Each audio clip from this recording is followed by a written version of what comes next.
बिस्मिल्लाहिर्रहमानिर्रहीम, अस्सलाम वालेकुम। Welcome to my YouTube channel study with Afsha. आज बच्चों हम करने जा रहे हैं टेंसेस के बारे में कुछ अहम बातें। टेंसेस आपको मैं बताऊंगी कि टेंसेस आपने कैसे करने हैं। टेंसेस को लेके कुछ बच्चे बहुत टेंस होते हैं, वो सोच रहे होते हैं कि ये टेंसेस में विल कहाँ पे आ जाएगा, ठीक है, वाज कहाँ आएगा और डू का कब यूज करना है और कौन सी फॉर्म यूज करनी है, तो बहुत कंफ्यूज होते हैं। मैं आपको बच्चों इतने अच्छे तरीके से ये टेंसेस करवाऊंगी कि आपको बहुत अच्छी तरह ये टेंसेस समझ आ जाएंगे और साथ ही में आपको इतने अच्छे समझ आएंगे कि ये आपको कभी नहीं भूलेंगे। ठीक है, तो टेंसेस के बारे में हम स्टार्ट करने से पहले मैं ये कहूंगी कि अगर आप मेरे चैनल पे नए हैं और अगर आपने चैनल को सब्सक्राइब नहीं किया तो काइंडली सब्सक्राइब करें, वीडियो को लाइक करें, बेल नोटिफिकेशन ऑन कर लें ताकि मेरी आने वाली वीडियो का नोटिफिकेशन टाइम से आपको मिल सके।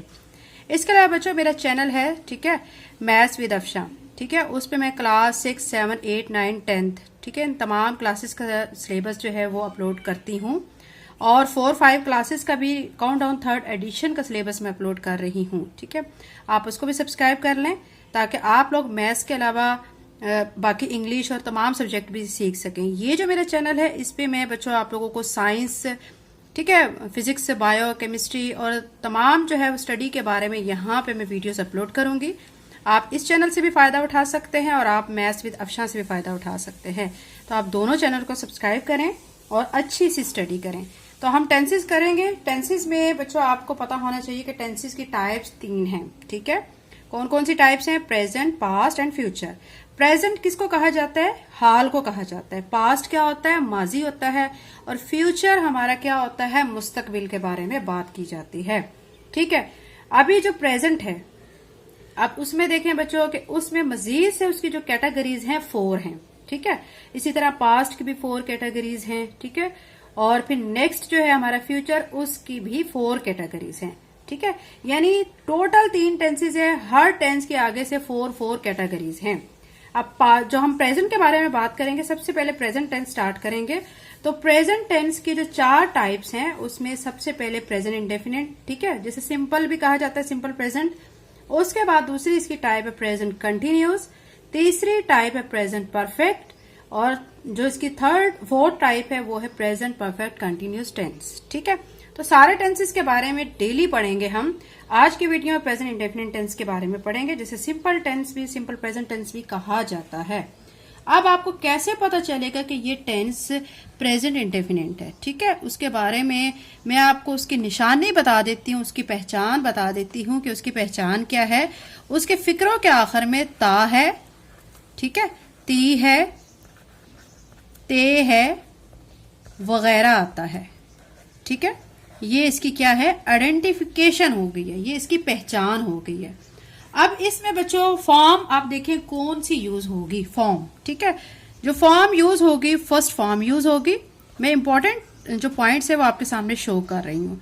फर्स्ट फॉर्म, ठीक है, उसके साथ जो है प्लस हम करेंगे एस, ठीक है, और ई एस, या एस लगाएंगे या ई एस साथ में लगाएंगे फर्स्ट फॉर्म के साथ। ठीक है, और हेल्पिंग वर्ब जो इसमें यूज होंगे, हेल्पिंग वर्ब भी आपको मैं बता देती हूँ कि जो इसमें हेल्पिंग वर्ब यूज होंगे, तो ये बच्चों मैं आपको स्टेप वाइज सारा काम करवा रही हूँ। हेल्पिंग वर्ब इसमें डू और डज यूज होंगे।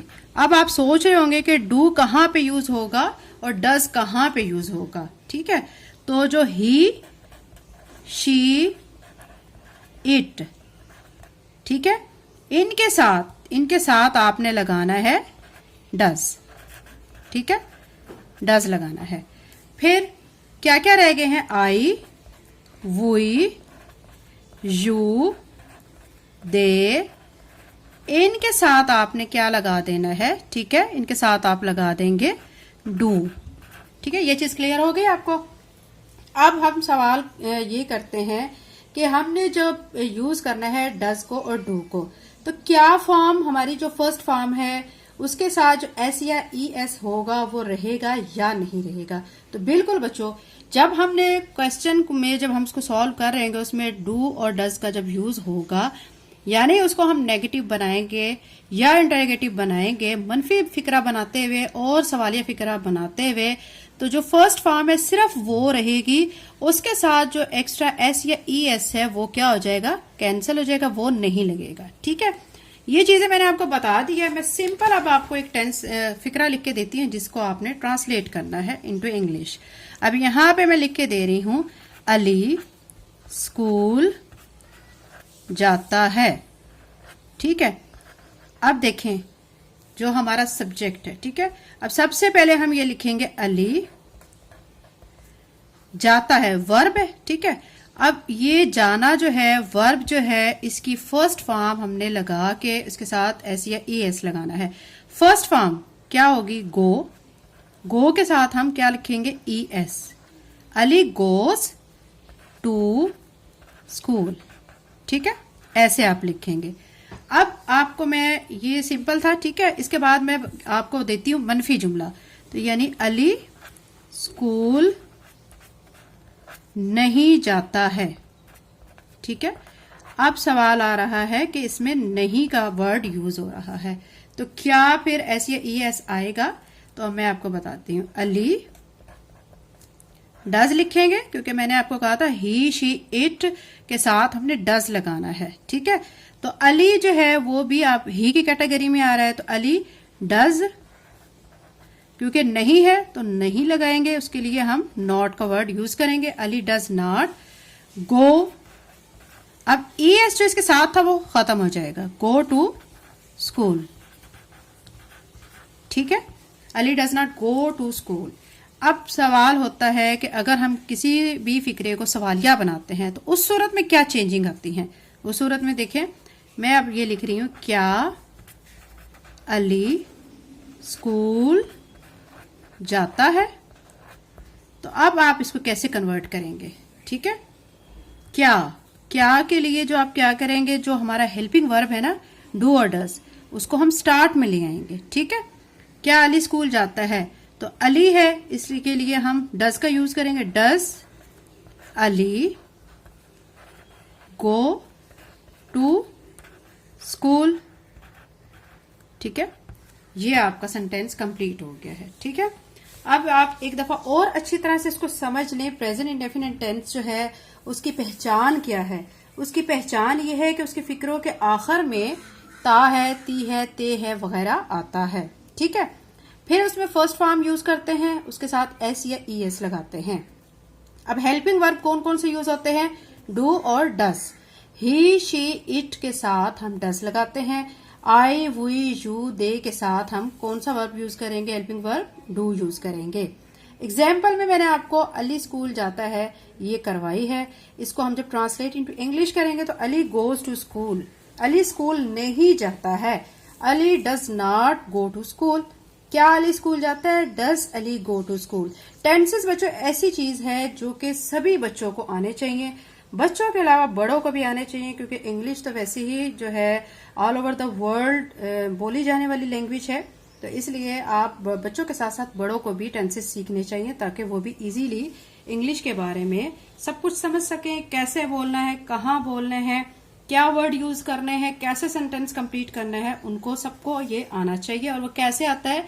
जब आपको टेंसेस आते हैं। ठीक है, तो अभी एक और मिसाल मैं आपको देती हूँ। ठीक है, यहाँ पे भी अब हमने कन्वर्ट करना है। ठीक है, प्रेजेंट इंडेफिनिट टेंस ही कर रहे हैं।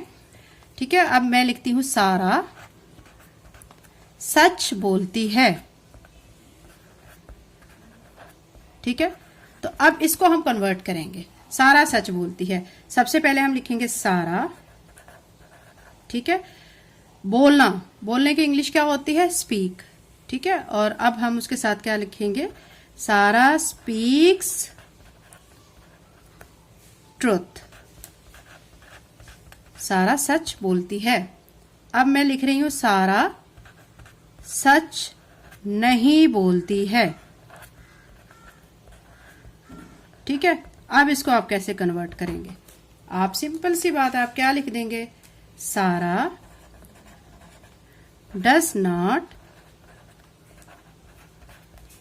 स्पीक, अब एस नहीं लगाएंगे। ठीक है, स्पीक ट्रुथ।